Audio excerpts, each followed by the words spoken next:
Hello guys, mayong adlaw. Wa man day adlaw karon guys, kay maot ang adlaw namo karon. Kay nami bisita. Aw. Hello mga ka-farm. So nag-continue mi og tawagani nagpuna replant. Kay aron niya mapulihan ang katong mga missing hills. Kasama ni guys missing. So pwede ra to ni siya sipakon. Yan.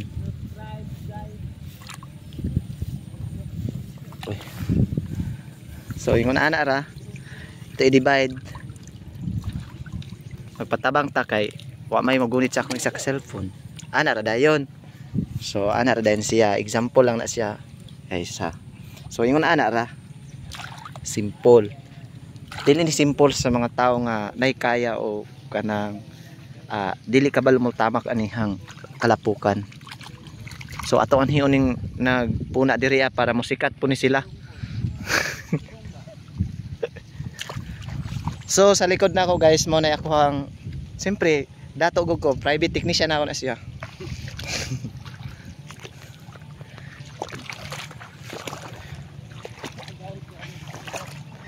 Din guys, mao ni sila, subscribe mo guys ha. Murag ka nang kuan ba? Bago pa nga nagtunog vlog. Grabe nga guys, magamit.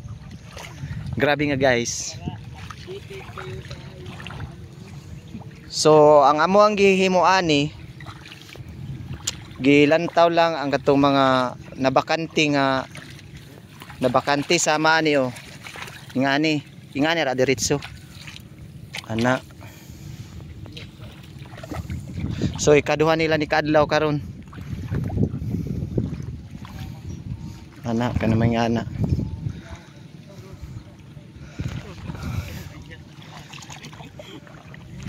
Drea. Libot na lang kay dira ko maglaktod tunga. So di na kayo kanang baga kay punaon diri unlike dito mga ka-farm, grabe damage. So as farmer katulad ko mga ka-farm, kailangan alamin natin ang pagtagalog na lang kuno bahalag dry ang accent. So alamin natin kung anong mga pest na nandito sa palayan. So maraming or iba't ibang pest ang nandito. Una, ang makita natin yung mga leaf folded. Ang nag-cause yung leaf folder. Tapos marami pang iba.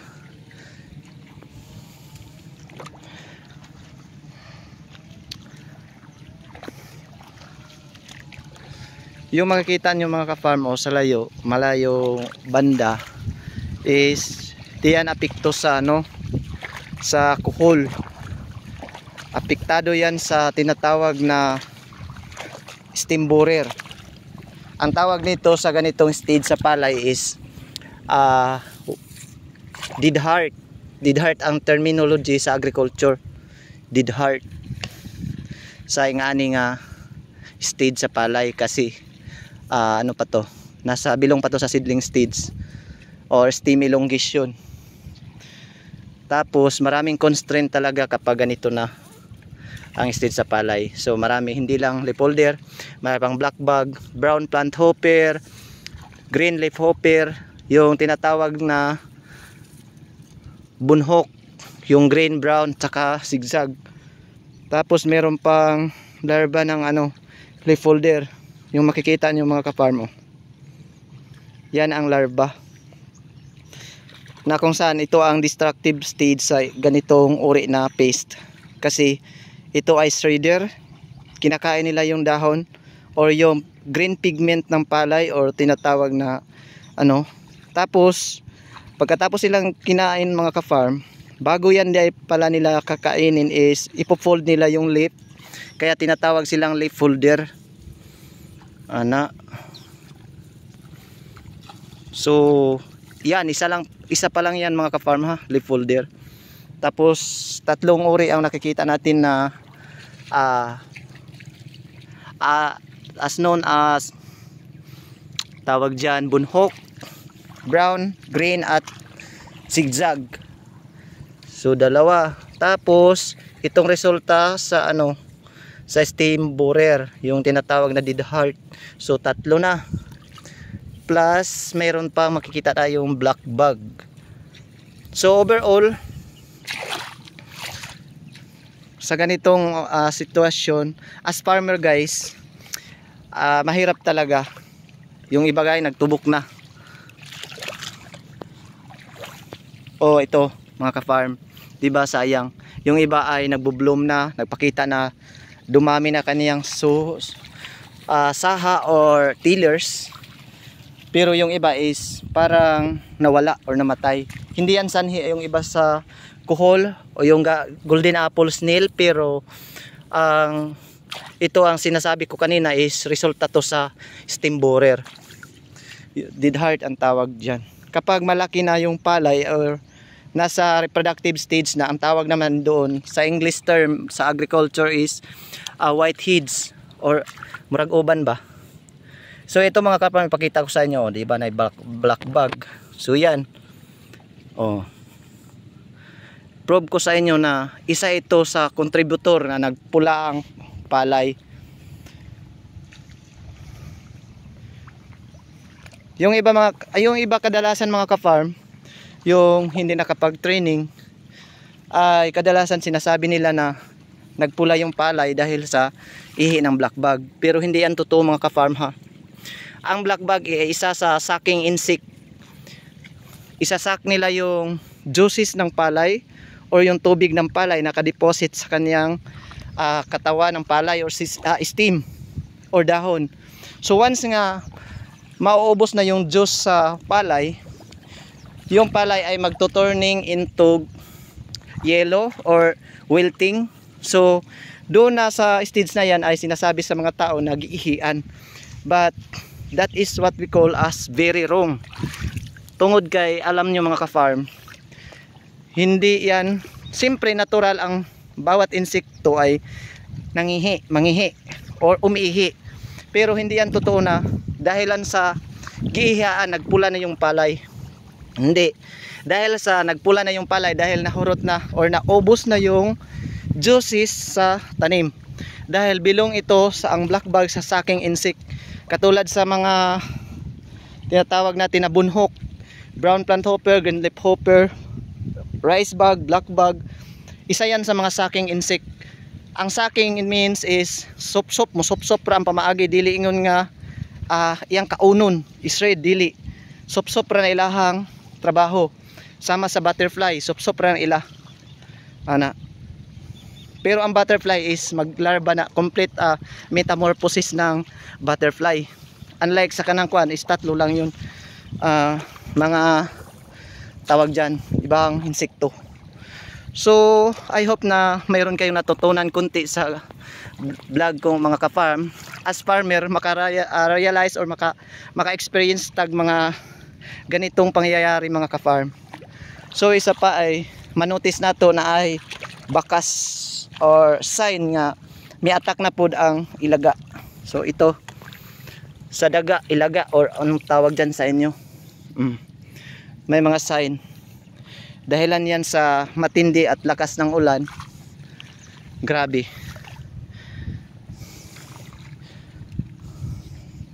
Plus naapay sagbot, kuhol. Hindi lang isa, dalawa, tatlo na piste na dumapo sa ating palayan simulat namin hanggang sa pag-harvest. Marami pa. Bawat stage sa palay meron kaniyang mga umaatake na mga piste or dangan sa ating palay. So kahit walang kalaban, laban lang tayo mga ka-farm, di ba? Dahil isa ito or isa tayo nga nag-suportar. Di man sa amin galing yung kinakain nyo, pero lahat na kinakain nyo is from agriculture, di ba? Dahil kahit anong kurso, kumakain pa rin sa from agriculture. Kahit engineering ka, di ba? Mas better, parang better mga ka-farm, no? Pero totoo naman talaga, from agriculture lahat. engineering ka man, hindi ka naman kakain ng bakal, hindi ka naman kakain ng simento, di ba? Kumakain ka rin galing sa agriculture. So please like and share, comment, at saka please love to all farmer. At saka thank you so much guys sa inyong support through watching my videos, like and subscribe para mas mabuti ma-update kayo sa mga kinurunto kong mga vlog. That's it guys, thank you so much. Grabe, mas swampi diri yo. Now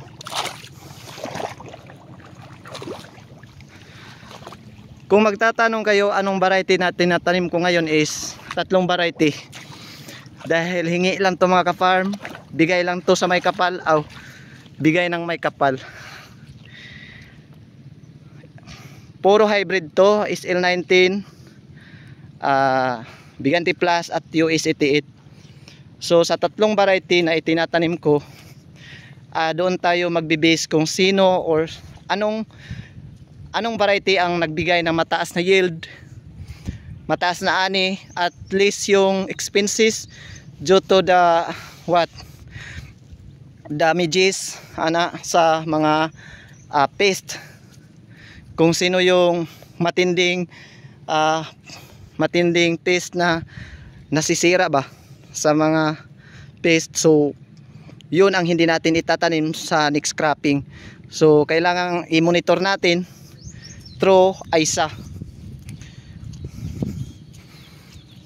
Lahat i-monitor natin ang karakter niya. Tawag dito is mataas ba yung panikol, ilang seeds ang nandun sa panikol, ilang butil ba ang nandun sa uhay ba nga na. So dapat yun ang ating i-consider para sa next cropping, is malalaman talaga natin kung maganda pa ang kanyang performance. Pero bago tayo makapagsabi na maganda ang performance sa bawat palay, dapat 2 season natin itatanim. Sa ibang lugar ay mayroong 2 season, ay mayroong wet season or dry season. Pero dito sa amin parang wala. Kasi instead na dry season, wet season. Pag wet season, wet is very wet jud. So puro tag-ulan dito sa sakop sa sa Caraga region, yung dito namin sa aming lugar. So final guys, that's it. Thank you so much for watching. This is Bidas to Farm. Bye.